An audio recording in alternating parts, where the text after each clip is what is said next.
Hey, hey you. Yeah, you, the one who tuned into the Pin Pals podcast.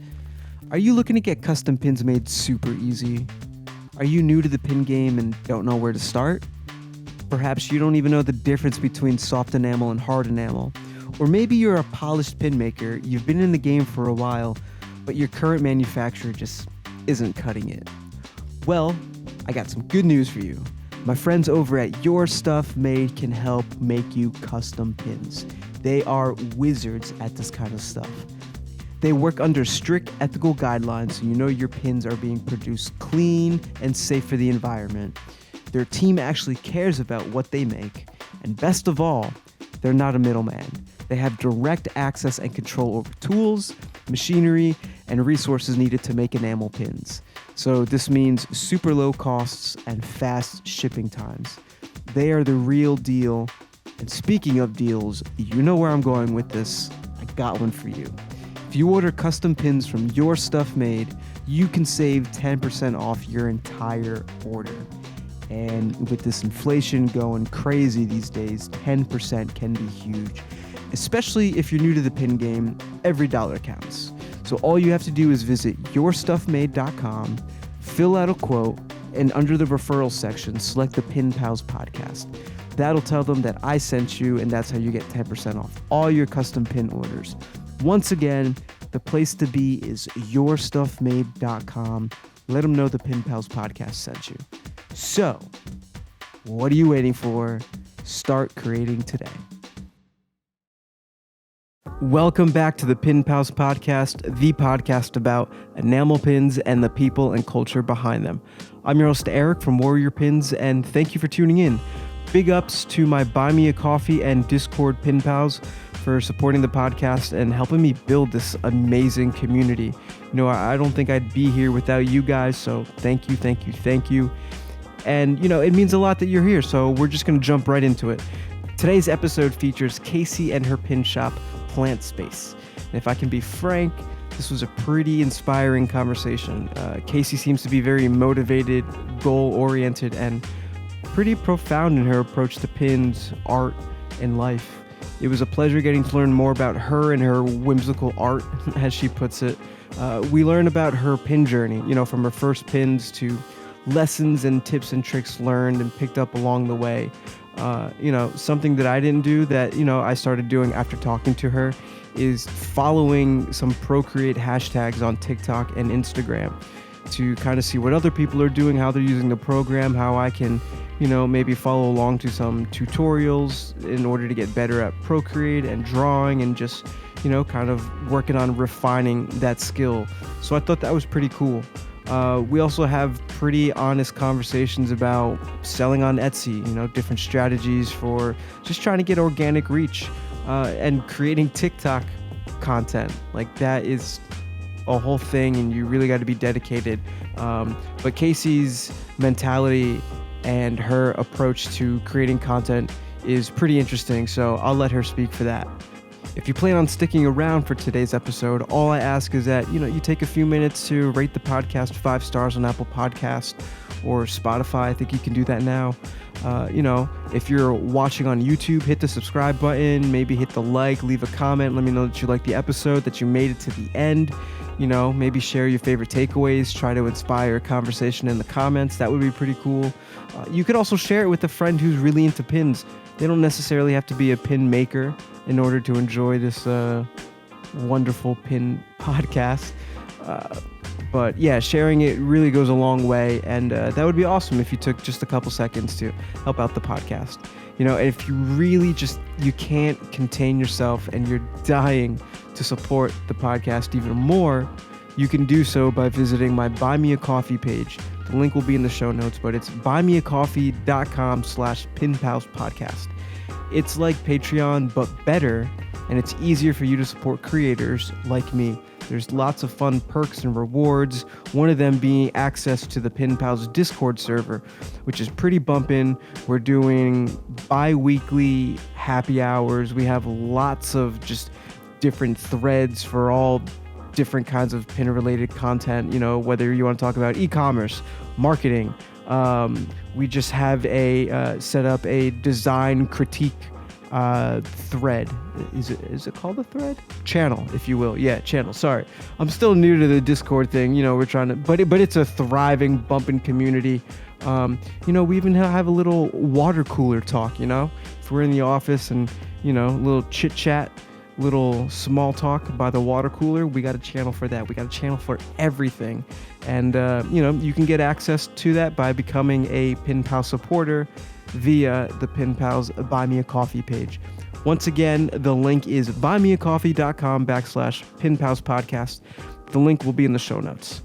Now, let's get into my conversation with my new Pin Pal, Plantspace. Welcome to Pin Pals, Casey. How's it going? It's going super good. How are you doing? I'm doing great. I just got back from my parents' house, which means I'm well fed. Perfect. And you live on the East Coast, right? Yes, out on the East Coast, New Jersey specifically. New Jersey, okay. Yeah. Nice. I'm watching The Sopranos right now, so. I like that. But you're out on the West Coast, right? Yes, I'm in California. What's the weather like? I'll bet you a lot better. Yeah, it's mild.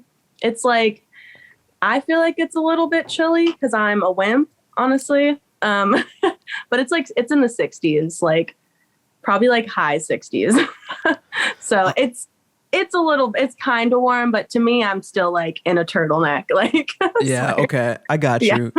Still a lot warmer than it is in Jersey. I think we're supposed to get some snow tonight into tomorrow. Oh, so that's fun. Yeah, we never get snow where I live. Like some places in California snow, but living a pretty warm. I'm in Central Cali, so. Yes. Oh, I love the cameo that your cat just made. Mm-hmm. I saw it peeking its head out, and I thought we were going to be getting that throughout the entire episode. I'm like, this is going to be the best like clickbait right here. Cats in the podcast. Yes, perfect. I have like lots of cat pins too, so I got the cat fan base on my end. Amazing.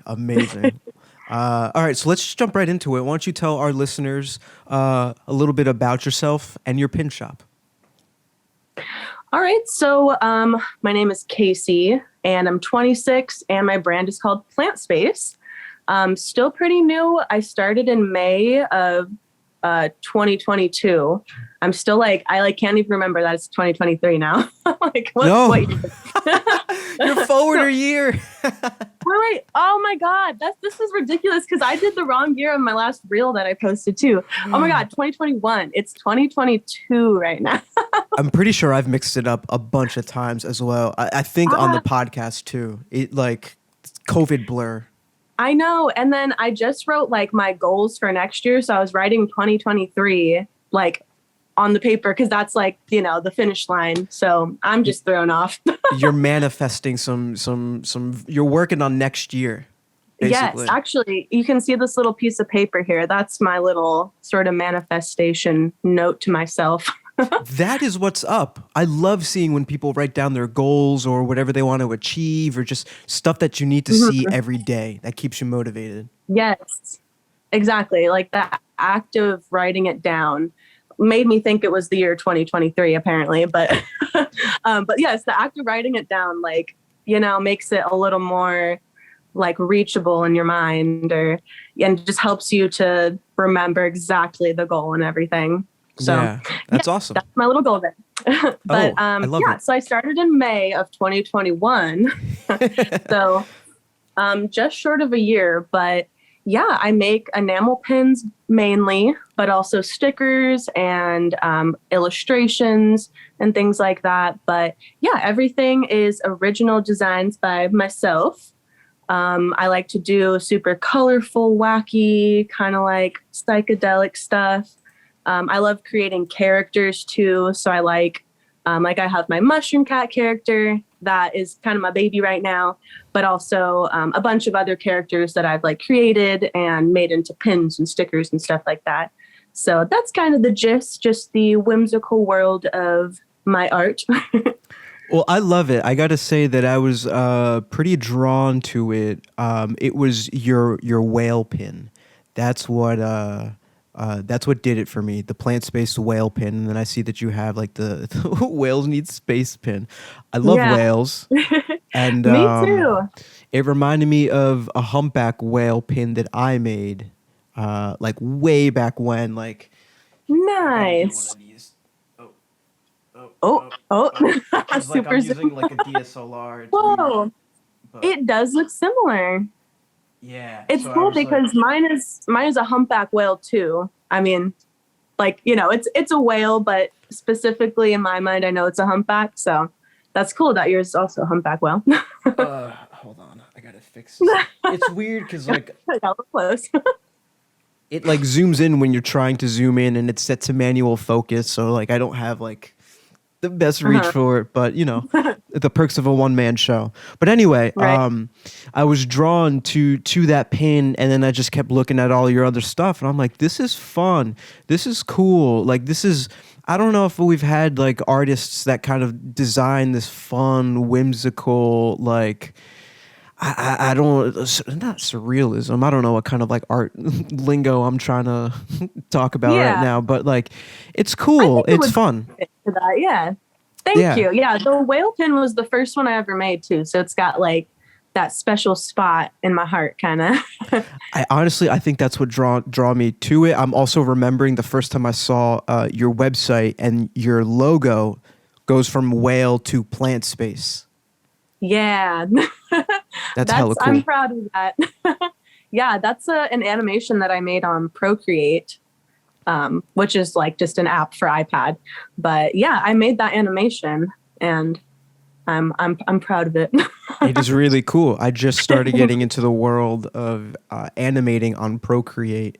Watched a bunch of tutorials on YouTube and kind of like figured it out. So I think by the time this is out, people should be able to see like a couple examples. But one of my latest Warrior Pins posts, the Etsy star seller thing, was my first attempt at it. I'm like, oh, this is fun. This is cool. Uh-huh. So Yeah.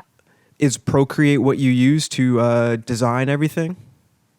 Yes. Procreate is the main thing I use. Sometimes I'll take something on like Adobe Illustrator and sort of adjust it and things.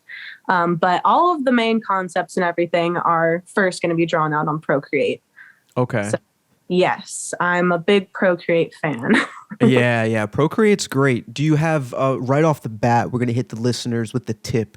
Give me like a tip. Give me something that like something that makes it easier for you to like draw on Procreate or something. Mhm. Well, I would definitely say if you are on Instagram, excuse me, or TikTok, be following like Procreate hashtags. I don't know if you can follow hashtags on TikTok, but you can kind of like get yourself into, you can like type in Procreate and then it'll start showing you that. But by doing that, I kind of like just am always scrolling past tutorials and like catching things that I like later, I'm just like, oh yeah, that girl did this one thing where she used this little setting that I happened to see. But I like it that way because it's hard for me to kind of like focus on videos. And sometimes I'm less inclined to like go on YouTube and watch an entire tutorial. But because I follow just like hashtag Procreate tutorial and I'm constantly like scrolling and seeing like just people doing cool stuff on Procreate, I feel like I'm picking up like a new tip every day. So that would be my tip, to follow like hashtag Procreate tutorial or something along those lines. Very smart. It's cool. You get to replicate it. If you do that, that's practice, and you can start working it Mhm. into your own thing. You learn the program faster. I don't know if I'm doing that, but that's hella smart. It's nice. And I think definitely watching other people do like anything really, but is very helpful to learning, definitely. Yeah, that's how I learned how to get into Procreate. That's how I learned to 3D print. YouTube Oh, University. I put together my yeah. computer, just followed literally exactly someone putting computer ordered the same parts and everything. So there was like no way, foolproof, I'm going to be able to get this done. And I did. Go Mhm. YouTube and online tutorials. Definitely. I'm definitely a proponent of looking things up on YouTube because I mean, you can learn everything. And people all the time are like, just like can't fathom how I could like learn to do something, like, how do you make stickers? How do you get like a shirt made? And I'm like, type it into YouTube. Like you will find first video you click on, you're going to learn like 10 things, like for sure. So definitely YouTube and Instagram has been really educational lately. See, you're my kind of people, the people who just go out there and like do it, like problem solvers. Mm-hmm. I've run into so many people that just kind of like face that question and they don't really do anything about it. Like, dude, you got the internet to your disposal. You got Google, you got like YouTube, mm-hmm. like even for your job and stuff like that. Like, it's such an amazing resource. I don't understand why people still don't take advantage of it. But anyway, that's cool that you do. And speaking of one of those questions that you would get from your friends, how do you do this? How do you do that? How did you get into like making pins? What was your aha moment? Mm-hmm. So I've been an artist like my entire life pretty much, but up until like 2 years ago, I was mainly doing just paintings. So just acrylic paint, some other like mediums here and there, but I was painting all the time. And that was sort of like my go-to art style. And then about like 2 years ago, I started to consider possibly selling my art or possibly kind of wanting to make this a career for myself. And at that point, I kind of had this revelation that, you know, I needed to kind of just expand what I was doing. Because paintings, I mean, obviously I love to paint, but I mean, how many paintings have I even bought in my life? Maybe one, maybe, I mean, I've bought some prints, but for the most part, I feel like wall art is like not even something I'm super passionate about. I don't feel like other people are super crazy about buying wall art, but then I kind of had this idea of making my art into something that's more usable or something that's wearable or even like portable. And so that's when I started to get it into my head that, okay, like I'm going to move away from painting and start doing some digital art so that I could create products of some kind. And then I was kind of like in between wanting to just go clothing brand or wanting to do, just some prints of my art. And then my boyfriend, his name is Nate, he kind of brought up the idea to me of pins. And it's something that he used to do like many years ago. And he gave me the idea, kind of showed me an old mock-up design that he had of an old pin. So I kind of got the idea of how to design a pin. And that was it. That was my like aha moment, as you said, like, this is the way I'm going to make my art like usable, portable, wearable is pins. And so that's sort of like the starting point. And then I came out with my first set of pins in May of 2021. That's crazy. Well, that's a cool story. I say that's crazy because it's like you're another guest on season 3 on the podcast, I think in general, who's started a business, a pin business, let alone a business, like during the middle of a pandemic. So like odds, I don't want to say odds are kind of stacked against you, but it's like a crazy, crazy time to be like doing this kind of stuff. So commend you on making the leap and becoming a business owner and doing this through the pandemic. I think that's really cool. Yeah. So did you walk me through the process of getting that first pin, the whale pin done? Was it a design you already had? Did you make something specific for it? And how did you order them? Mm-hmm. So, okay. The original like whale outline was actually, just a little drawing I made that was actually supposed to be my logo. And it kind of was, and it still kind of is, but it was different when I first drew it. It was just like a black outline of a whale. And then I wrote the word Plantspace inside of it. So that was like my first logo that I ever had like on my Instagram and stuff. And then when I finally decided like, okay, I'm going to do a run of pins, like what do I want to be my first one? I kind of just took that whale outline and just made it trippy. Just like went on Procreate, added some colors, and I didn't know what I was doing at all. I was, I have no idea if this is going to look cool as a pin or if this is gonna look wacky and weird. But my thought was, let me just throw some fun colors in there. And like, I like whales. People like whales, I think. So, so threw together that design. That was kind of the beginning of me understanding like what Pantones were and like learning about colors and things like that. So figured that out, probably thanks to some YouTube videos. And then I sent it to a manufacturer. I went with the first manufacturer that I found and like was just emailing them. And yeah, I think I actually did 3 other pins with that one too. That was the first like design that I had created, but then I figured I would like do a few others once I kind of figured out that shipping costs were like expensive. So I was like, okay, let me do more than 1 pin. So I added my marshmallow pin, my pineapple pin, and my banana pin. And yeah, that's pretty much it. I sent away for them and then got them like a month later, and I was pretty happy with the result. So that is really cool. A pretty good first story for pins. Yeah, I think it's pretty brave of you, but also pretty smart of you to do 4 pins as like your first venture. Like it makes sense, to capitalize on that high shipping costs. It costs a lot to ship, and the prices have gone up like since throughout the pandemic. Yeah. But I'm sensing that you believed enough in your art, and this is kind of what you wanted to do, enough to be able to fund 4 pins. So that's pretty cool. I would say like part of that might be in part because of the pandemic. I mean, it did kind of bring on a sense of like kind of like financial insecurity, but it also is sort of a motivator to just like get out there and live your dreams and stop like screwing around. Cause like, just stuff got really serious once the pandemic started.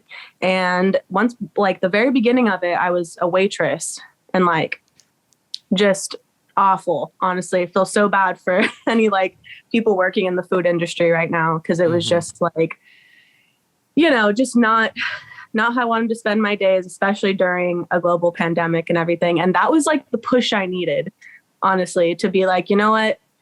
I don't know. I could die any day. Family could die any day. Like I need to just like be living my dreams. What am I doing? Just being a waitress and like, kind of just hoping to be an artist someday. So I really think the pandemic was probably the push I needed and helped me kind of have that bravery in the beginning, and just kind of going for the big order instead of like dipping my toe in. Oh, I love that. Yeah. You put that stimulus money to work, baby. Yeah, no. Yeah, definitely. That's really cool. Because I did not have, when I started, I was just 1 pin. This is like, okay, I don't know what's going to happen, different story, but really cool that you were able to see that through the pandemic. Now, I don't know if a lot of people are like, I don't know, that self-aware or just that like, all right, let's do this, kind of like recognizing that like life is precious and, in the blink of an eye, things can change drastically. Like, let me take advantage of this. Let me stop. Like, I'm not putting words in your mouth, but let me stop being unhappy, or let me start like working towards these goals instead of thinking, Funny Definitely. You say that. The reason this podcast got started, it was during the beginning of the pandemic, but someone said to me, done is better than perfect. So I'm like, why am I waiting all this time to perfect it and think of like the branding, the logos, all this and that, when it's just do it and it'll come and you'll figure it out. That quote's a really good one, honestly, because I struggle with that too. Like I'm a perfectionist, and as an artist, I'm like very detail oriented, and I do have to remind myself of that. Like, it's better to have a product out there that's imperfect than just be doing nothing at all. And it's truly through the process of like fumbling through the beginning that you learn how to do the right stuff. And like, I couldn't have even realized that in the beginning, like, oh, you actually do have to fail, to figure out what you're doing. Otherwise you'll literally never have a plan. You'll never know, what's going to be the best option for you if you don't just, fumble through the beginning part. Preach, Casey, preach. I love it. Okay, so you got these 4 pins in hand. You designed them in Procreate. They're looking awesome. Did you have an Etsy shop? Did you set up like a Shopify store? How did you start getting the word out and selling them? So I made a Shopify account and an Etsy pretty much like at the same time. No sales like right away, just like, okay, I have my website, I have these pins, like now what? So my next course of action was to just get out there and find some way to sell them. So what I did was contact my local farmers market, and within, that I think it was in June of last year that I officially started going to farmers markets. I like had to come in and like bring this lady my pins, and I showed them to her, and I was like, I know it's a farmers market. It's not really like the most ideal location to sell art and things, but like, if you're down, I would like to set up a booth. She was down. So now, starting in June of last year, now I'm going to markets every weekend. So that started honestly pretty quick. And it was amazing. Like it was just a way for me to just get my pins in front of people's eyes. And even still, my first day, I didn't make that many sales. People were a little bit confused by what they were looking at, but it just allowed me to like get to understand what people even think of the pins, and that helped me realize like people love the whale one, people love my marshmallow one. They kind of like the other ones too, but those were like really popular, and that was encouraging and kind of gave me like an understanding of what, my audience kind of likes. And then of course I made some sales. So it was a great opportunity for me to make some money. And from there, I was able to kind of do some ads on Facebook and just dedicate a little bit more to like just trying to grow my online sales. And then, shortly after doing markets, I kind of started working on online sales. But doing farmers markets was amazing because just right away I was able to like just start selling stuff. That's incredible. I have a couple by me, but I've never really thought too much about it because I was afraid of the audience, like I don't know if like these older folks who are coming into town to buy like fruits and vegetables and the fresh local produce, like not to make fun of anyone because like I like going to farmers markets too, but like, that's who I would think is like the typical customer for these things. But you do see like adult parents bring their kids and stuff like that, nieces and nephews and whatnot. So, but also we're comparing like, I feel like there's really like a market culture out in California. I'd say everywhere, but like with patches and pins and all these kinds of like expos and stuff like that happening like in Cali and like on the West Coast, it's insane. So good for you for freaking carving your own path and like, because I wouldn't say that it's like the most conventional way, but like you're doing it and you're learning and you're having fun and it's working. Thank you. Yeah, I was very done with that waitress job and very ready to just curate the life for myself that I actually wanted.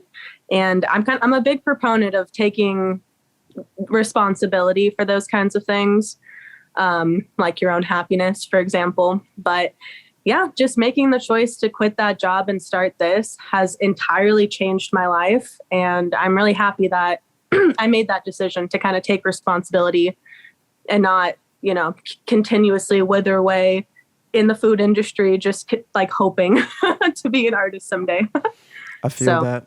I'm very passionate, yeah. I can see that. I can tell. And especially by looking at your latest like story, like adventure, like your latest series of stories when you were showing off, it was like the mushroom cat looking out the window, and then you were just kind of like sharing the progress, and then you shared a TikTok. I saw the TikTok of like, here's how I like make prints, and I go to FedEx and do all that stuff.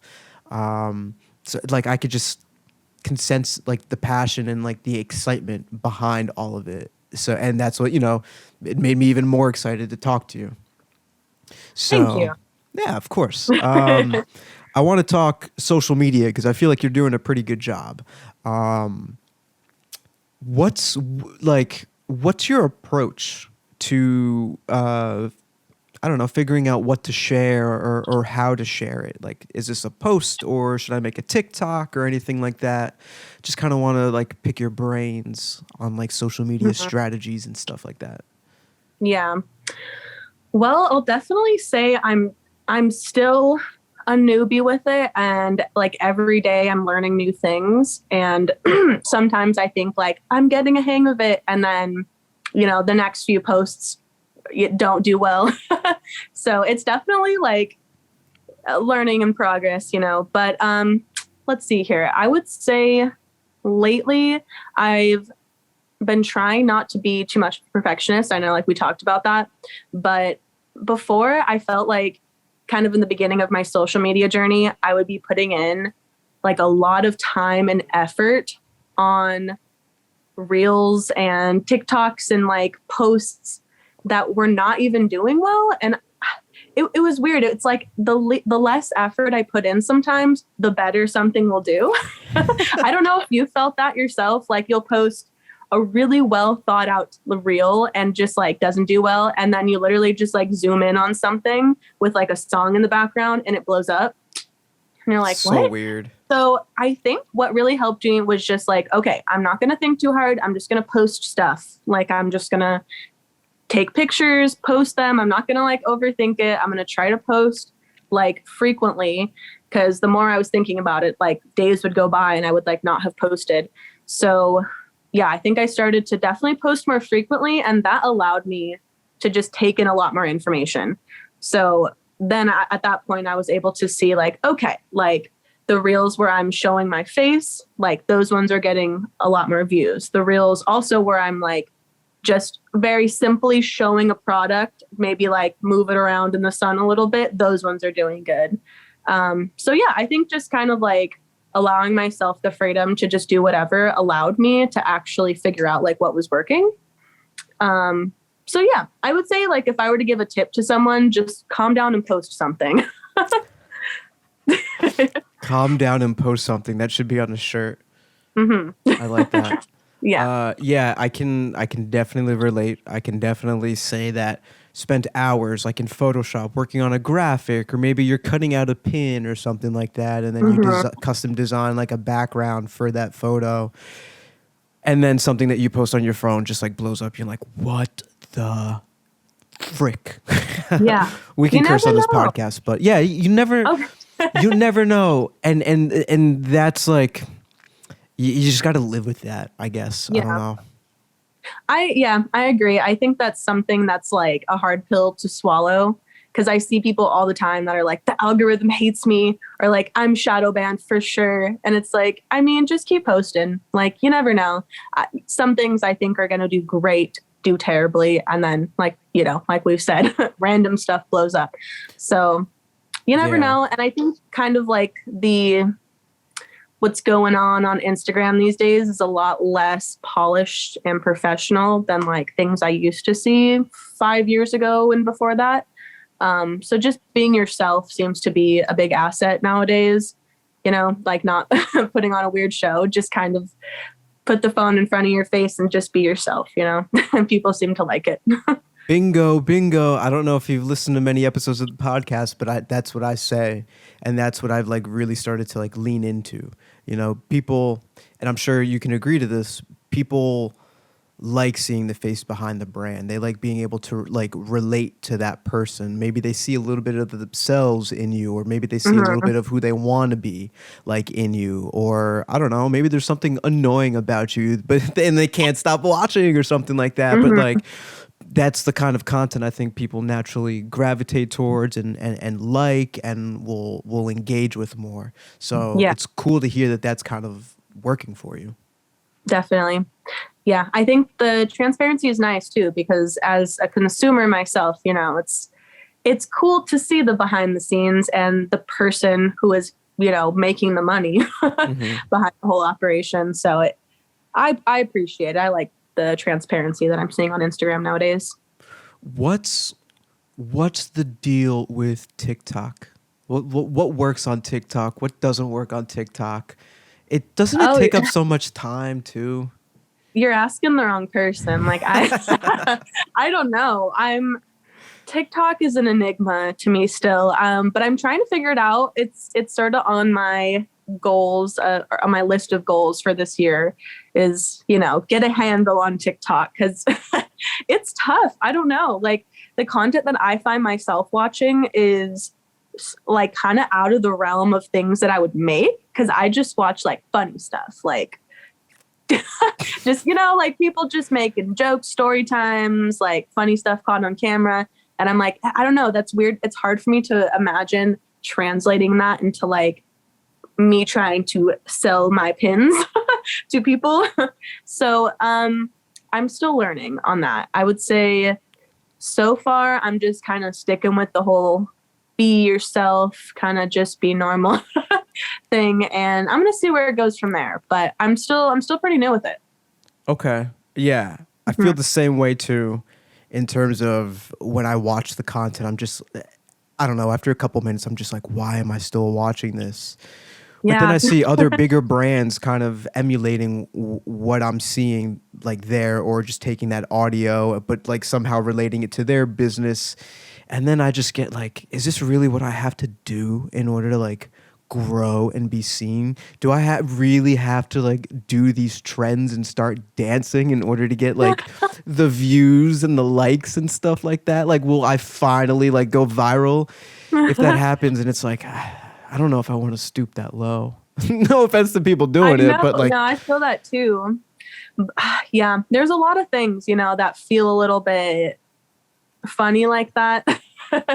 But I figure, and I always just tell myself, like, it's free advertising. Like, you really can't argue with it, because it's there for you to use, and if you don't want to use it, you don't have to. But if you do, at least it's free. That is true. That is true. I figure I might end, I don't know, you might have to watch me do a stupid dance like one of these days, because I don't know if that's the ticket. But I'm gonna keep at it, the whole TikTok thing, and see where I can fit in the TikTok world. Yeah. We'll have you back on the podcast so you can give us like an update on TikTok trends and stuff. Yeah, like that. We can do a dance tutorial and everything. So that should be a good episode. I'm just picturing like me like dancing, like buy my pins. Like, please buy my stuff. God, yeah, no, it does feel like that sometimes. Like, you're like desperate, but in a way, sometimes when I'm at the farmer's market or I'm at events, it feels like that too. I've even done an event in LA that was not one of my better events, honestly, even though I thought possibly it would be a great event.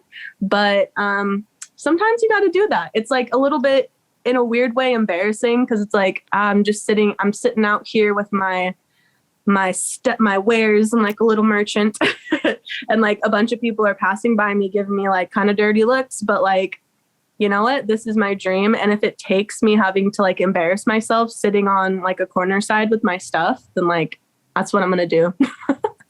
I like that. But also fuck those people. Yeah. That's the mindset you got to have. Some people are just not going to like your stuff. End of story. Facts. Yeah.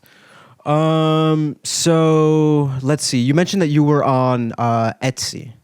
Mm-hmm. Have you seen any trends or anything happening like with your pin shop, like through Etsy that you don't see on your shop? Like maybe you sell more of one pin, or like you were saying before, like maybe like cat pins are doing really well. I'm sure people are searching for cat stuff on Etsy like crazy.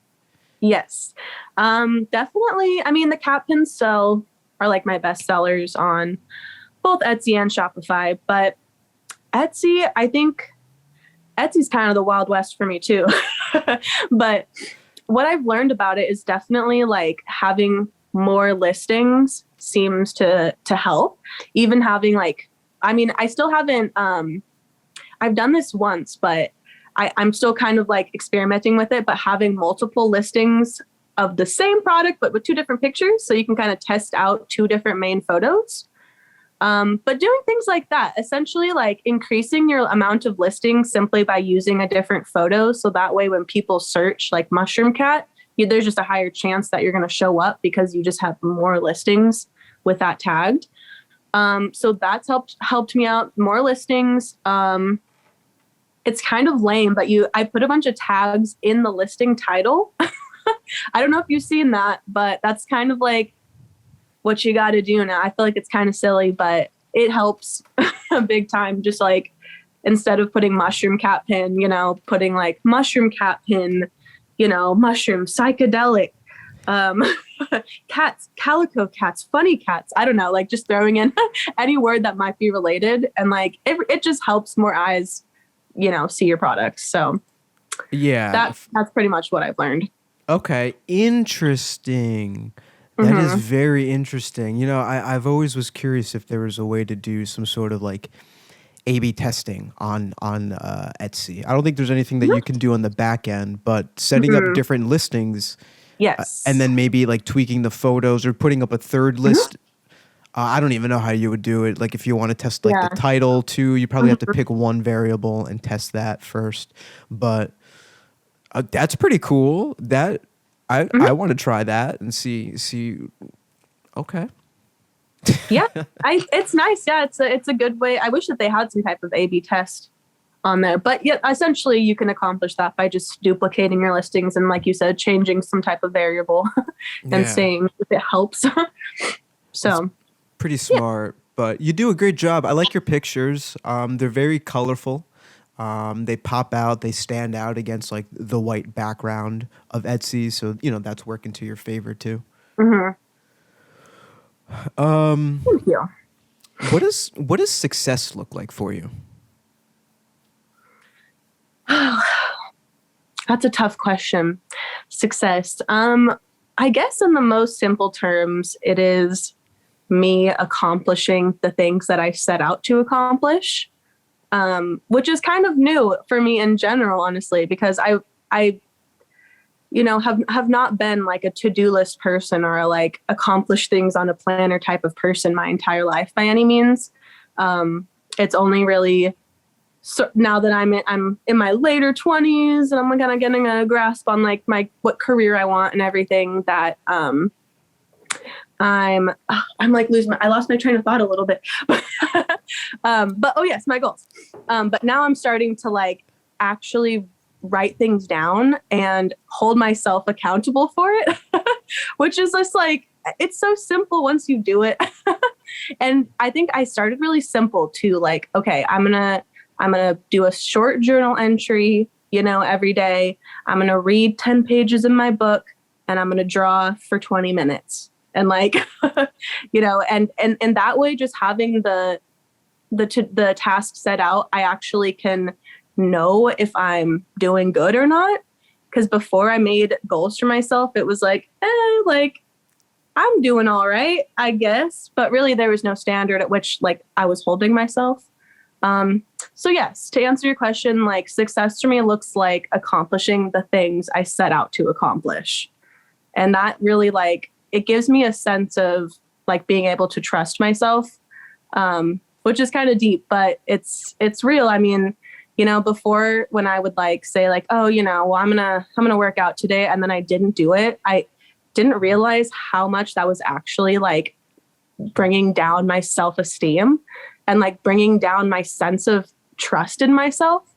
But now that the past few, like really just the last year, 2 years that I've been kind of getting my mental health game in check and everything, I've realized, holding myself accountable. Yeah. Yo, really Casey, you're woke, as they say. Thank you. That's pretty cool. No, that's a great viewpoint, vantage point, perspective, if you will, on success, because it's different for everyone. And I agree. Like the fact that you're out there doing it, like putting yourself out there, you got pins available to buy, like that's success in and of itself. It doesn't always correspond to sales or money or anything like that. So that's really cool. Like you're effing doing it. Thank you. Definitely something that I didn't experience while I was like, being a waitress or even in school, really. I don't know. I just didn't have that boost of like excitement when I would accomplish a task like I do now. And it's just so simple, but it really works. Just the more you can like believe in yourself and accomplish those tasks, the better you like feel about yourself and have love for yourself. And it just like it's a snowball effect. So yeah. I love it. Awesome. So tell me, I know it's only, we're approaching a year, but you have a handful of pins available in your shop. I don't mean to put you on the spot, but I'm curious what your worst seller is and why you think that is. Mm-hmm. Okay. Well, I definitely know what the worst seller is, and it's my banana pin. It's called my nefarious Nana pin on my website. Now, the reason why it's not the best, it's probably good that you ask, because it's good to think about that. I'm not really sure. Maybe it's just like an object that people don't have an emotional connection with. Hey, I like bananas, but maybe some people, I don't know, just the banana just doesn't sing to them in the way that like a whale or like an animal, would sing to them. But, so yeah, I would say that, yeah, it's a little too niche, a little too random. Whereas like my cat pins are just do great because people just love cats. Interesting. It's just kind of curious to see what maybe other people could learn, or maybe it was like a mistake with like the design or colors or stuff like that. But sometimes it's just as a matter of just like, that pin didn't really resonate with like your audience or whatever the case is. And that's okay. It's going to happen, I think.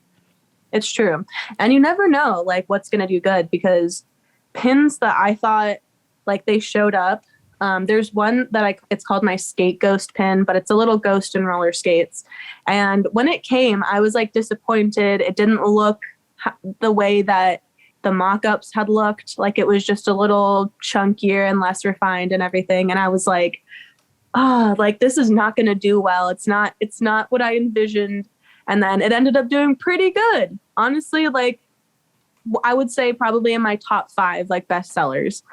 And people think it's really cute. Roller skates, I don't know, gets people.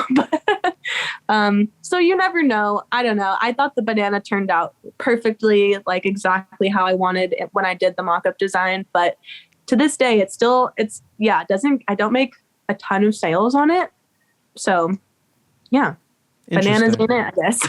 Bananas. Yeah. Maybe don't do banana pins, but maybe ghost pins. Maybe the ghost eating the banana on roller skates and then slipping. Ooh. Okay. I don't know. Yeah, like slipping on a banana peel. That would be an intricate pin. Spitballing ideas. You could have that one, Casey. I'll give you that one. Okay. I appreciate it. So we had someone in our Discord server submit a question. If you were to, and I've seen I've seen you do this before. You're branching out of pins, and you're doing prints, and I don't know. I think I saw a magnet in there, but you also mentioned towards the beginning of our conversation that you possibly wanting to do apparel, clothes, and stuff like that. Yeah. Have you been thinking about like what products to branch out to? Like, how are you going about that? Like, are you just like polling your audience to see kind of what they'd be interested in? Or is it more of like a gut feeling like, no, I want to do this and I think like my audience will like support me? Or I would say it definitely started with the gut feeling, which in a lot of cases for me, it's usually what it takes, just kind of like an impulse and then I try it out. But doing the farmers markets and having markets was a wonderful way for me to kind of get in there, because I actually, a long time ago, back in like July, I think, I had a first run of t-shirts that I didn't even post them on Instagram. I didn't put them on my website, not on my Etsy either. And I just sold them at the farmer's market. And they're simple like tie-dye shirts with my logo embroidered on them. But that was the first one I did, and I sold all of them like over the course of a couple weeks. So that was like a big motivator at first, and it was kind of exciting to finally have some like a clothing item out there. So then the next thing I did was Halloween. I use Printful. It's a website called Printful. But it's really awesome, like easy way to do drop shipping if you want to do that, or just like order a bunch of stuff with your illustrations on them and whatnot. But I did a blanket and a crew neck sweater for Halloween. And that was sort of the first one that I ever posted online and put on my website and everything. And it was fun. I won't say that I necessarily like, went viral and made a bunch of sales and stuff. Most of my sales were probably at markets. But it was exciting. And the blankets, especially, people seemed really excited. It was my pumpkin cat blanket, which is no longer on my website because it was like a special seasonal just for, Halloween thing. But if you scroll down my Instagram, you can find it. But it was super fun. I would say doing the markets was like epic because I could see people's reactions to it. And it's been going pretty good so far. So now they're not on my website yet because I feel like maybe I'm being too much of a perfectionist about it, but I'm kind of trying to just make sure they're perfect before they're on my website. But I do have some hoodies right now that I'm selling at markets. And they're just black hoodies with mushroom cat embroidered on them. But they're doing pretty good. So I think I'm going to put them on the website. Pretty excited about it. But yeah, that's sort of my apparel story. Interesting. That seems to be like the big trend right now, right? Like putting like embroidered like logos on like shirts or hoodies or even crew neck sweaters. Mm-hmm. Definitely. Yeah, I like embroidery a lot. It's fun. I got into a phase where I actually bought my own embroidery machine. And like the first one of shirts I embroidered myself. Oh. But everything else I've done on Printful, and I've gone to a local embroidery shop because, sometimes for me, I just have to like, impulsively start a hobby to realize that it's not for me. But I love the look of embroidery. I love like, I even do some like designs because you have to digitize like a vector in order to get it ready for embroidery. So I think that's really fun. Embroidering yourself with a machine is tough. If you do that, good for you.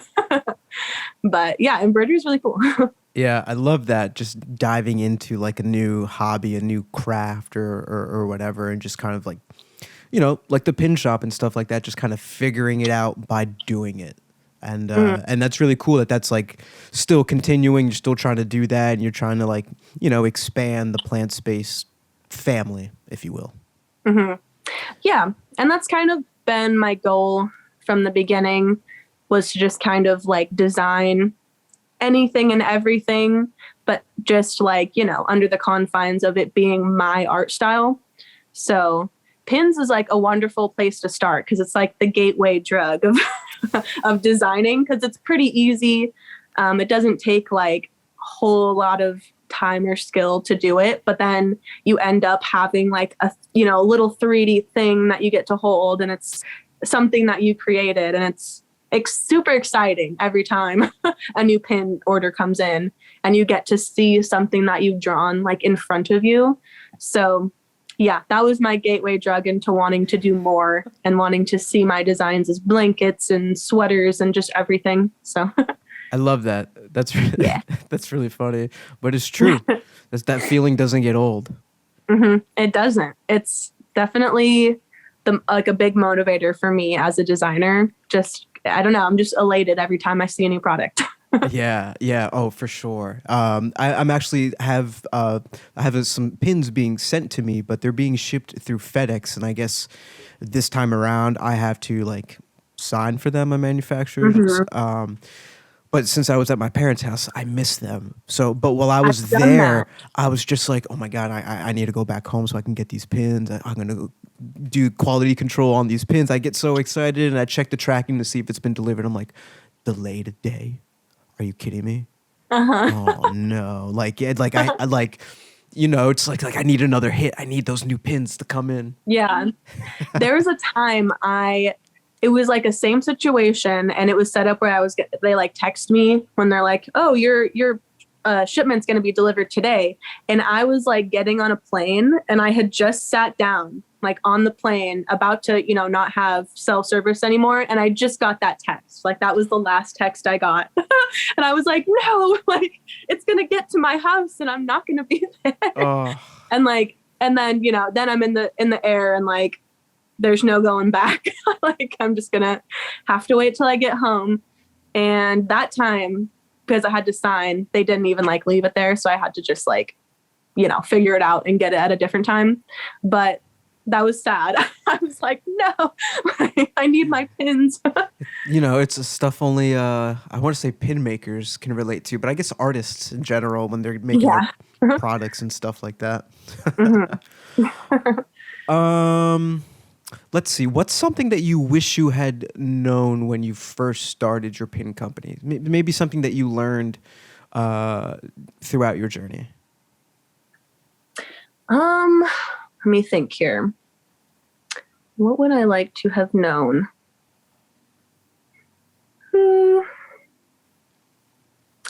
I guess just to have patience, probably. Because when I started, I would say like the first couple months were a little bit discouraging.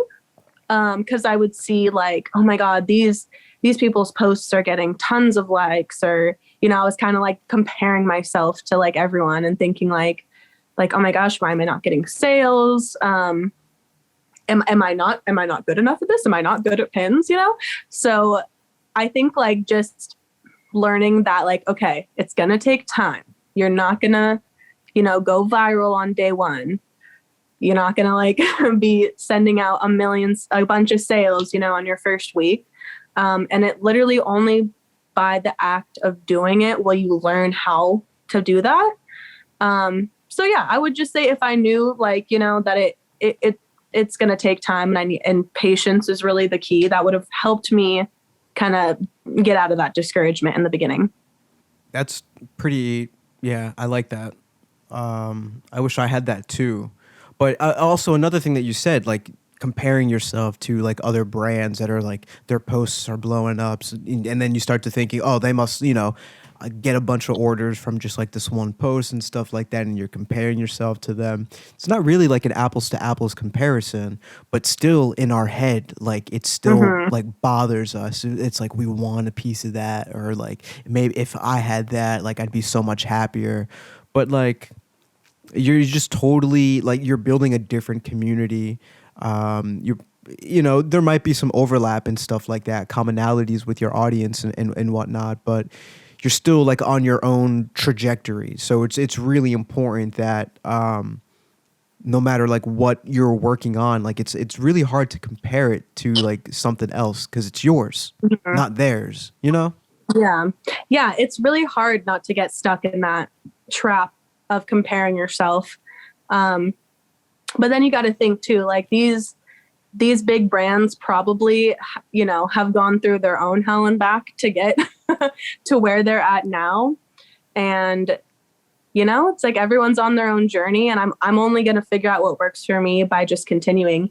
And like probably 90% of people who start, any type of business or any hobby or anything are just going to quit, at that point where like, okay, maybe I'm not really in the mood to do this today, or like, I'm having like a bad day. Maybe I don't want to like keep continuously post and do this whole business thing. But, that smaller percentage of people that push through, those are the ones that find success. So yeah, you just got to be patient in the beginning. Don't get stuck comparing yourself, because that is just no good.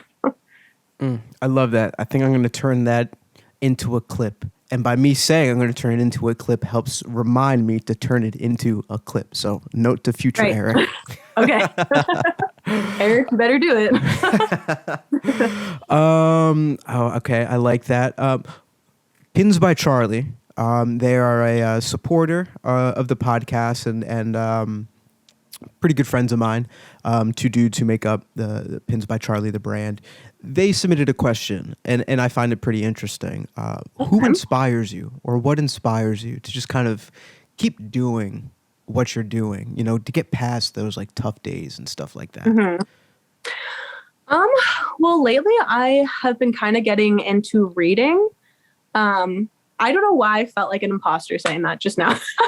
like, I read. I'm not like other girls. But no, I have been reading a lot lately and been getting like epically inspired by things I've been reading and also some podcasts that I've been watching. But a book by Jeff Olson. It's called The Slight Edge. Epic book. And I would like read a few pages every day of going out to markets because there's a lot of just kind of sitting and waiting for customers to come. So I would read that book, and I guess just hearing, it's sort of just about like success in business, but kind of breaking it down into like more of like the mind and how to get your mind in that spot where you're able to like have success. So reading that every day, like it kind of changed my life. So The Slight Edge, if you find that book. But yeah, it's really about just taking the baby steps and the idea that all great things are really just like an amalgamation of a bunch of simple, tiny things. So things that just seem incredibly difficult and like you could never accomplish them, you can, as long as you start with baby steps today. And everything from spaceships to, the house that I'm sitting in now started in that way. So anyways, that book, super duper inspiring. I've been watching a lot of podcasts by Mel Robbins, who is a speaker, I guess just like an inspirational speaker. And she has a book called The 5-Minute Rule. And that is super inspiring too. Or the 5-second rule, excuse me. But the idea is essentially you count down from 5 and then you do the thing, which sounds very simple. But for someone like me, who I have ADHD and some like anxiety issues and things like that, and sometimes I can get in my head about very simple things, even like doing the dishes or something like, and the 5-second rule, just, okay, I'm going to count down from 5. I'm going to stop thinking and I'm going to do it, has been life-changing, I will say. But okay, I like Mel that. Robbins is super inspiring. Yeah. Okay, that all sounds good to me. Like there'll probably be links to the book and the podcast or YouTube videos or whatever. We'll talk in the DMs and we'll figure out what to link in the show notes to help other people. Sure. Mm-hmm. Because I love that kind of stuff. I also read a lot of like self-help books and business books and things like that. Just kind of like trying to become like a better person, trying to strengthen my mind and like you said, like get a hold of like the just whole mental health and stuff like that. So I think resources like that are super important, and yeah, stuff like that does sound simple, but it effective. And so to hear it, from someone, that it worked for, is pretty cool. I also got a bunch of dishes sitting in my sink right now, so yeah, we're done. That's weighing on you. It's good to just get it. Oh, that's funny. Yeah. So talk to me about what you see the future. What does the future hold for Plantspace for you? You're going to keep going to the market. You're going to keep releasing pins, kind of like, have you manifested or thought about kind of like the next steps for the brand, and what are they? So this year I kind of have 2 main goals. Each of them have sort of like side goals that I'm going to have to accomplish the main one. But I am really trying to do a lot more out of town markets this year. So I've got one set up. I mean, they're all in California, but the LA area, San Luis Obispo, Central Coast, trying to get out of my town a little bit and do some traveling. So at the moment, I have an event set up for every month until August of this year. And that's including the farmers market. So like every weekend I'm doing something, but some weekends I'm going to be traveling. So that's my goal this year, is to do a lot of like bigger events and do some traveling. And I would definitely also just recommend that to anyone who's like making pins. If there's like small events in your town or just any events that you can go to, like get into it, because every time I do it, I like meet a bunch of people. I get new followers. I get new people that are super interested in my brand. Like every single time I meet an important person, or like I meet people who are giving me new information about designing and things like that. So events are awesome. And then my second goal for the year is essentially to up my like online presence and get more online sales. So that's a whole can of worms. It's going to be a big learning year for me, because this is like my first real like official year starting as a business owner. So big learning year for me. Gonna really do some experimenting online and try to get my online sales up. So that's sort of like the duality of my year: going to events, getting more online sales. I like and then that. I guess in the long term, if I'm thinking like, what does the future hold, like way down the line? I want to have, I'm feeling silly now right now, but just an empire of amazing products. Like I'm super duper inspired by Sanrio, which is like, I'm sure you might know, but the big company that created Hello Kitty, and lots of other fun characters, Gudetama and stuff. But they're amazing. Their motto is small gift, big smile. And that like sings to my heart. Just something about small gift, big smile. But, something along those lines. I would love to make plushies. I would love to make notebooks, just everything with my art and just an entire world of products. Wow. Dreaming big. I like big it. Big dreams. Yeah. Hell We're yes. manifesting today. Yes, absolutely. And then this is going to go on the internet, and then the internet will do its thing. And yeah, you guys need to hold me accountable. Be like, Casey, where's your empire? I'm going to set a reminder on my phone, 1 year check, Yes. do a 1 year check-in every year for the next 5 years. Yes, that'll be good for me. If you weren't making pins, what would you be doing? Or let me rephrase that. Maybe if you weren't doing art. Okay. Yeah, good one. I would probably go into food, not like being a waitress, but having my own restaurant. But that was sort of like when I kind of decided I wanted to be a business owner. It was going to either be food or art for me. But I'm a home chef and I'm vegan. So like my recipes are a little bit different and unique. But I'm really into making like vegan desserts and vegan meals and all sorts of stuff. So I would say, yeah, if I didn't go into art, I would probably go into food. I will say I chose art because it's much cleaner. Because for a while there, I spent maybe like 4 or 5 months kind of like making some desserts. I didn't really have like a full on business, but I would like sell them to my friends and stuff. And that was kind of like my like, this is super messy. It's a ton of work. Like the products go bad. Like I don't know. I still have like a passion for making food, but that was the moment where I was like, oh, art is so dry and clean and like, and like doesn't have a smell and stuff. So you're doing like art a great service with those adjectives. Yes. Yeah. Oh, for sure. Oh, that's pretty interesting. I was just always curious on like what people would do, if this wasn't an option or something like that. Pretty cool. Cool. So we reached like the end, the last portion, if you will, which is kind of like a this or that rapid fire. I'm just going to shoot off a couple more questions to you, and just, the first thing that comes to mind, if you want to elaborate on it. It is what I call it the rapid fire, this or that, but it really just turns into like more questions and answers followed by that. So okay, whatever. We're just going to go right into it. Soft enamel or hard enamel? Hard enamel. Why? It's kind of subjective, like it's really an opinion, but I think in a lot of cases it just looks a lot cleaner and it allows you to like add more detail without muddying up a design.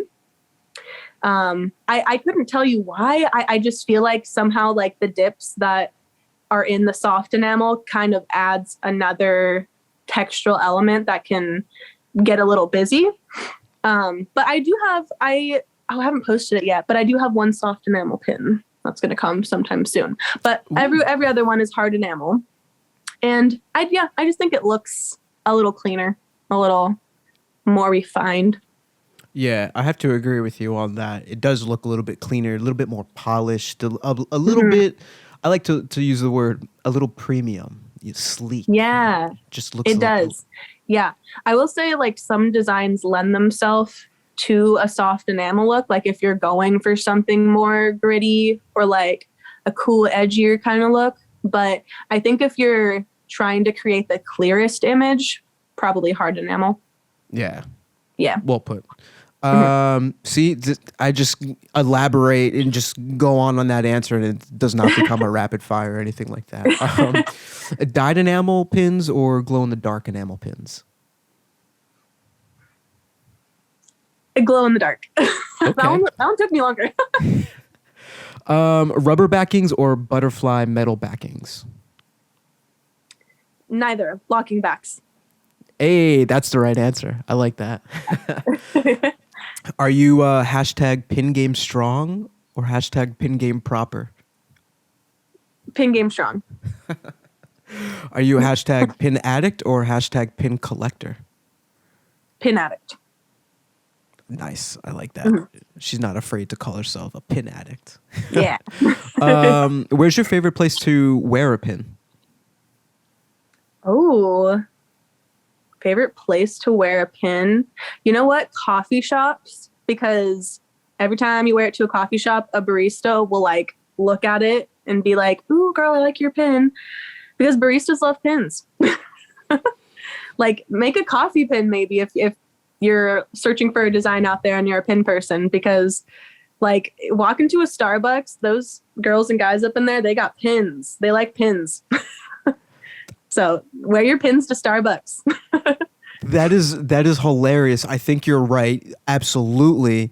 But like when you just like answered the question in a completely different way that I was not expecting. Like I'm thinking like a hat, a bag, like where would you like wear a pin? But you're like literally like going out and you're like, no, coffee houses are like a good spot to like go and wear pins. And I'm like, whoa, dude, this is cool. But she's right too. That's like, deep, you know.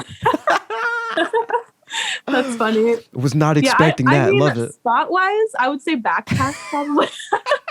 But yeah, no, like location, coffee shop. Oh, I love that. We're gonna have to make that a two-parter for future episodes. I love that. Yeah. That's funny. If let's see. Is there a pin that you recently saw on Instagram that you wish you released? Pin that I wish I released. That's tough. Because we see so many pins on a daily basis. I know. It's like I can think of several of them, but I don't know how do I describe the pin itself? Oh man. Or maybe this is tough. how about is there like a pin shop you wish you, I don't know, ran? Oh boy. Okay. So why am I I'm blanking on what is this one called? I think it's something with fluke in it. There's a whale. It's a pin shop that makes whale ones. Do you know which one I'm talking about? I get lost. I must have like a gazillion like whale pins saved on Etsy. Yeah. There's sort of a main one. Like if you were to type in whale on Etsy, she would probably be one of the top people. Let's see. Alumadink. That's the one. Oh! That's literally the one. It's Alum Ink, and she makes some fire pins, I will say. Yeah, they're beautiful. This cosmic whale one is awesome. I definitely have some of her pins. I'm into saved. the whole space whale thing, so I like the stuff that she does.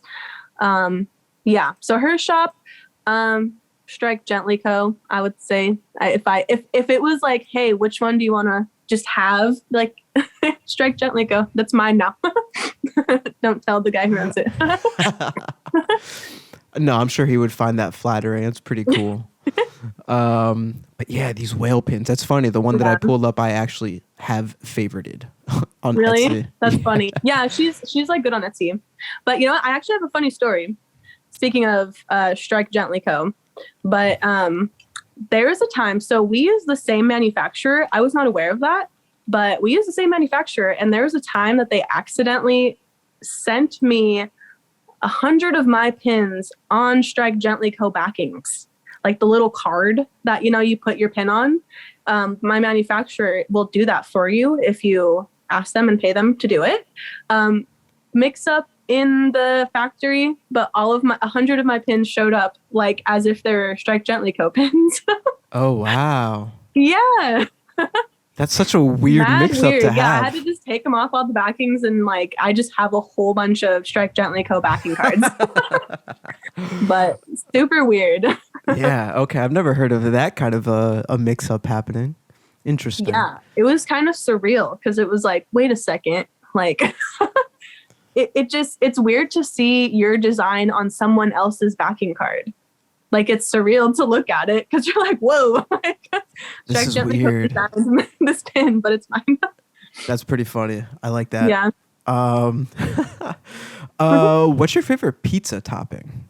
Or you're vegan, but there's vegan pizza, vegan cheese. I like pizza. Ooh, this is tough. I'm between choosing like a vegan product, like a vegan cheese. Oh, you know what? I'm deciding. Okay. So there's a new type of vegan cheese and like looks super weird. Honestly, it's called Miyoko's liquid vegan pizza cheese. Oh my it's like a mixture of those words. I probably got it wrong, but it says liquid cheese on there, which like does not sound good. Trust me, it doesn't sound good, but it's like magical. I don't know what she did. The brand's called Miyoko's, but it's called like liquid pizza cheese or something. But it goes on like a liquid and it like literally turns into cheese. It like browns. But I just tried that on a pizza. I like made it from scratch, made my own dough and stuff. Ooh. And yeah. And it was really good. So if you like vegan food or if you just want to give it a go. Okay. Yeah. Miyoko's. Yeah. I'm like, I need to get a link. I need to get sponsored. Get that affiliate money coming in. Yeah. I'm like, I can't be doing these free advertisements. That's how I feel about when people like talk about the Shopify store or Etsy. I'm like, maybe I should start like bleeping out those names and then being like, yo, Spotify, we're bleeping you out. Or Shopify, we're bleeping you out. Let's get some money so we can, but who knows? Mm-hmm. I'm dreaming big. I'm manifesting. Yeah. One of these days, that's going to be a thing. Do you have a favorite Ninja Turtle? I'm not a Ninja Turtle person. We're going to have to terminate this podcast. I know that they have, I don't know, Michelangelo. That's one of them, right? We'll take it. That one. Yeah. All good. It's just something fun. I'm more of a SpongeBob girl. Okay. Yeah. Mm-hmm. So give me what's your favorite like SpongeBob meme or favorite SpongeBob quote or moment? I like doing imagination. God, is mayonnaise an instrument? That's probably. I was like the first one that just like rang in my head. I'll take it. That one, that's a classic. Yeah. There's one where like SpongeBob is jumping through people's dreams and he sees Gary's dream, and Gary is like in a library and he's like reading poetry. But for some reason I had memorized like the poem, but it was there once was a man from Peru who dreamt he was eating a shoe. But that's a scene from SpongeBob. It came back to me when you started saying that. Mm-hmm. That's one of my favorite episodes of SpongeBob. It's so good. It was such a good show. I don't know what grade I was in, but I remember when like it first started coming out, I like my aftercare program, I would just draw different types of SpongeBob, like Krusty Krab SpongeBob, Pioneer, Rock Pioneer SpongeBob, and Yeah. like all these like different characters. The basketball SpongeBob. hmm Good times. SpongeBob is great to draw. He's just such a satisfying shape to draw. Yeah. SpongeBob. Yeah. Facts. hmm Last question, and I end the podcast by asking this question to everyone. Casey, what are the little things in life for you? What are the little things in life for me? So the question is essentially like what little things like bring me joy? Yeah. Okay. I would have to say my cats. um and vegan cake. Is that a No. silly answer? No, Like the little things, like what? not at You all. know? Not at all. I like that vegan cake. I don't know if I've ever had vegan cake. I'm sure it's delicious. It's essentially the same vibes, you know. Same vibes. Well as then, real cake. okay, yeah, it's gonna be delicious. Cake is delicious. Cats and cake. I need to make a cat eating cake pin. Ooh, ooh, that's fun. That I might like be that. that might be a new thing. And then you can advertise it as 100% vegan. Exactly. And nice. Well, Casey, we're at the end of the podcast. Sweet. You made it. You made it through the gauntlet. Just want to say thank you for being here. Thank you for your time. Thank you for just kind of being transparent and keeping it real. I feel like I learned a little bit. I felt like I also grew like more of like a connection to like your brand and you as a person. Just just good vibes all around, and you seem like you're very like self-aware, and you're trying to manifest things. You're approaching everything head on, and I think that's really cool, really admirable, especially again during this pandemic. So thank you for being here. Well, yeah, thank you so much. I really appreciate you having me on. And like this has been a really good opportunity for me to kind of get my personality out there and maybe, find some new people who are interested in my stuff. So yeah, I really, really appreciate you having me on. Yeah, no problem. Happy to have you here. So I don't know if I'm going to give you the floor if you have any shout outs, any pin makers, friends or whatever, and just kind of let the people know where they can find your pin shop, your Instagram page, and et cetera, et cetera. Okay. So you can find me on Instagram. My Instagram name is plantspace.store. That's also the name of my website. So if you just Google or just type into the search bar plantspace.store, you will find my Shopify website. Etsy, just type in Plantspace, you'll find me there. I have 2 new products right now. One of them is my print, How My Home is a Feeling print. And I also have my Sleepy Cat pin that are super cute. So check them out on my website. And I will leave it off with a little quote for you. But it's my brand motto. It's actually a quote by Pablo Picasso that goes, "Everything you can imagine is real." Folks, let that resonate with you. Take that to bed with you. Think about that. I like that. And just like Thank that, you. let's just go ahead and sign off. We'll let All people feeling pretty good. Casey, thank you so much. We'll be in touch very soon. I hope you have a good rest of your day. Thank you so much. You too.